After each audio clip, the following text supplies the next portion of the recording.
voina chuan guitar lesson thar kan zir ho lenga voina kan zir ho le tur chu rameng moyan suang tu ana ti hla sakha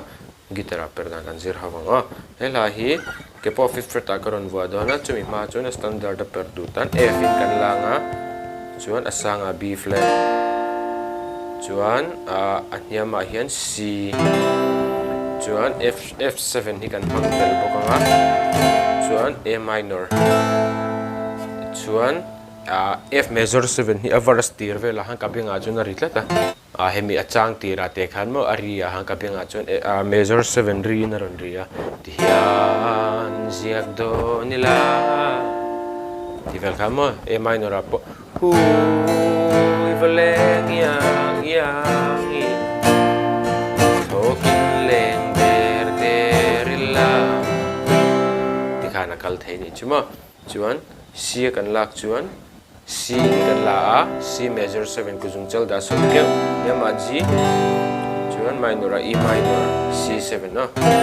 chuan strum dan hi kan du thu ni sela tin kan strum thei tira khan ma ti khan ma C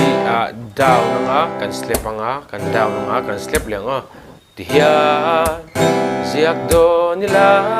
ti khan ma na na na na na na Rau may sana na hindi banglo C7 up Jona chorus akha Jona chorus aron lukan tikan strum ang down slip down up tikano down slip down up accord katafe khazela kalang hu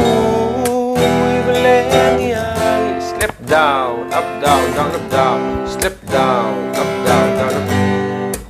ano strum dan kha chu kan du thu ni sela anal kan tiang khan kan lo strum ve me don nyo alhan en karon play milanga uluk dovin ilawai thale don nya ziak do nila imo zia za sera nilo van la pokia Roma is